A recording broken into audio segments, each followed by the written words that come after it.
All right, welcome back to ABA exam review and the continuation of our RBT practice exam series, where we're going through another set of questions together and breaking them down. If you're new to the channel, welcome. If you're returning, welcome back. Please subscribe for all of our updates. Check out btexamreview.com for all of our study materials, including our combo pack. When you pass your exam, let us know so we can include you in the Sunday shout out. Work hard, study hard. Let's get going. A functional behavior assessment identifies elopement as the primary behavior for change through intervention. Your supervisor asks you to define elopement for use in the behavior plan. What definition is most behavior analytic? As a RBT, right, technician, you may be asked to try and define behaviors, especially as new behaviors emerge while you're working with clients. And when you're defining behavior, there are some keys you want to remember. First, we want to be objective, meaning what actually happened. We want to be observable. And then we want to try to give as much detail as possible. Typically, more detail is better. In this case, the FBA identified elopement as the primary behavior for change through intervention. Now, many of you might know what elopement means from working in the field or working with kids, but there are a lot of people out there who would not know what elopement is. And this is why this is a good example.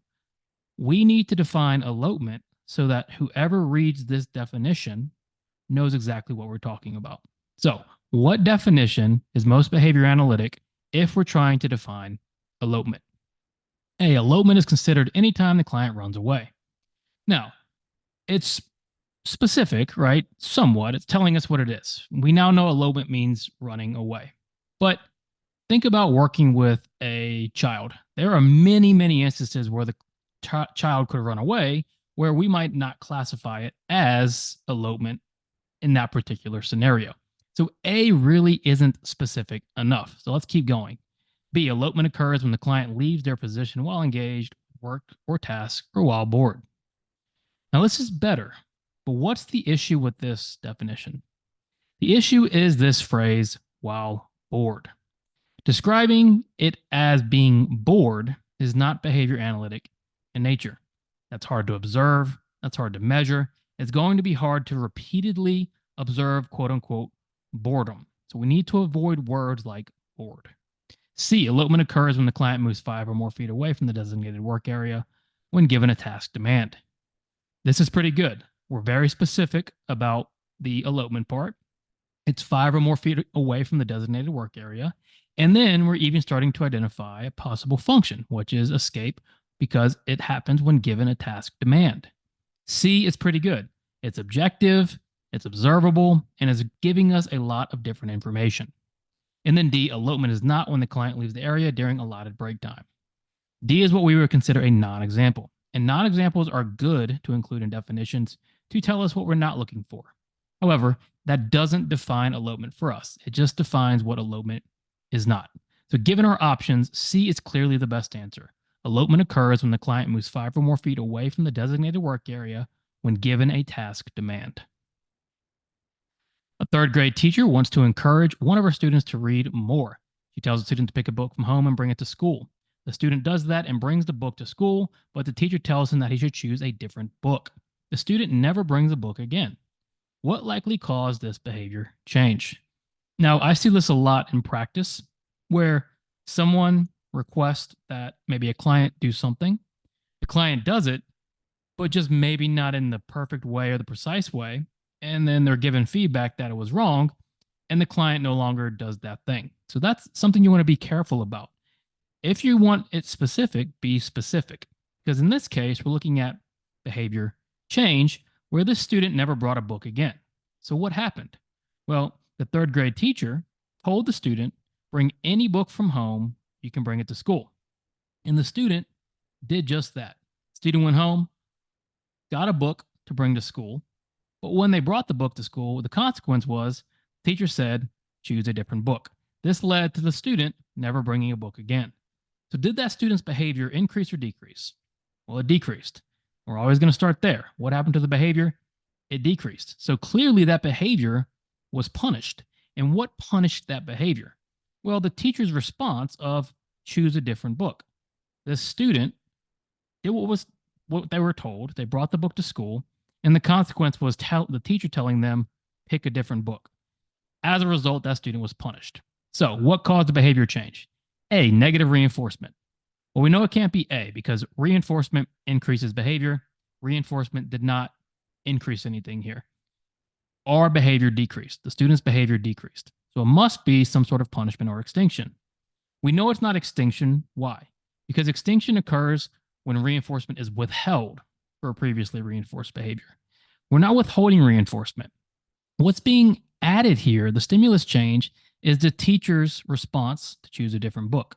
So the teacher has added that, making it positive, punishing the student's behavior, making it be positive punishment. It's not negative punishment because the consequence was added. With the negative consequence, we take something away. So the teacher tells them choose a different book. What caused the behavior change? B, positive punishment. Maggie's client is a 9-year-old girl who likes to play dress up. Usually the client is easygoing and fun to work with. Today, the client seems in a particularly bad mood and is refusing to work. The client's mom tells Maggie that the client did not sleep well last night. What should Maggie do? All right, so Maggie is who we're looking at in this situation. Maggie's working with the 9-year-old girl who likes to play dress up, easygoing client. However, today the client is in a bad mood, refusing to work. And the client's mom gives some information that the client did not sleep well. Now, put yourself in Maggie's shoes as the technician. What are you going to do in this situation? You know it's not particularly a great session. You're given the information the client did not sleep well. But what's your primary role as the RBT or the technician? It's still implementation. And you're not always going to have perfect sessions. So if you're given some information like the client didn't sleep well, what should you do? A, end session and let the client sleep. As the technician, that is not your choice to make. It is not your decision to end the session just because the client did not sleep well.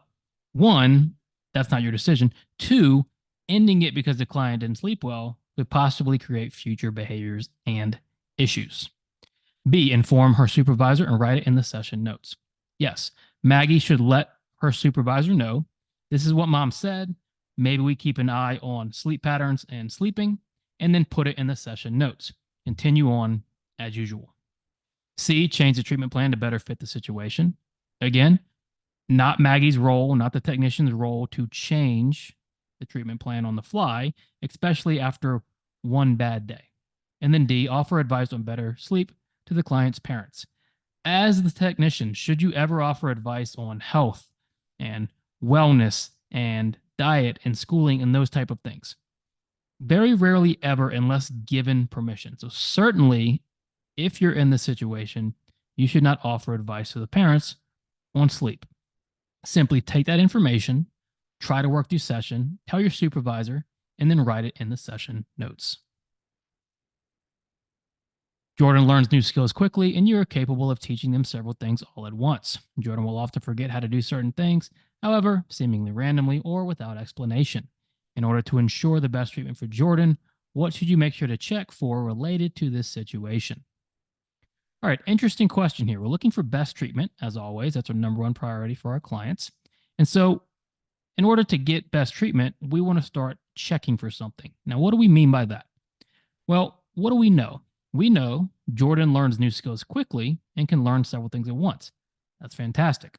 However, Jordan forgets how to do certain things randomly or without explanation. Now, nothing ever happens, in our opinion, randomly or without explanation, because now we know this is something to watch for. We teach them quickly, they learn quickly, they just forget to do things. So if you teach a skill that's later going to be possibly forgotten, what should you make sure and check for? A, stimulus generalization. Is generalization really what we're concerned with here? Not really, right? Because Jordan can learn the skills. You can teach them several things at once. However, sometimes they just forget how to do things. And so generalization is not really our issue. What we're really looking for is C, maintenance. Now, maintenance is arguably a type of generalization, but it's a more specific and better answer. With maintenance, we're checking to make sure that what we've taught and what skills have been learned are continuing even once teaching stops. This is why we run maintenance trials, because eventually skills will be mastered, but we want to make sure they persist. Think about when you learn something if you don't use it or do it for a long time, you will also start to lose some of that ability or skill. With Jordan, it's very important we check for maintenance given our information. And then regression, we're not checking for regression. That's not part of our vernacular. What we're looking for is maintenance. Is Jordan maintaining these skills we're teaching? You're scrolling through your phone on the internet, you see an ad for something you like, think for a few seconds, and then click the ad. Thank you would be most considered blank in this situation. All right, so we're looking at thinking. Thinking relative to what? Well, we know you're scrolling on your phone, you see an ad, you think, and you click the ad. So we have the ad happening, and then you think for a few seconds, and then you click. So if the ad is the SD, and clicking the ad is the response, thinking is the time in between the SD and the response, which is what we would consider a latency. Not into response time. Into response time is time in between responses. It's not duration. Duration is the length of a response. And it's not rate because we're not looking at frequency. You see the ad, that's the SD. Thinking for a few seconds is our latency between seeing the ad and clicking the ad. So thinking is most considered a latency in this situation. Thank you for watching. Be sure to subscribe. Check out btexamreview.com for all of our study materials. When you pass your exam, let us know so we can include you in the Sunday shout out. Work hard, study hard. See you soon.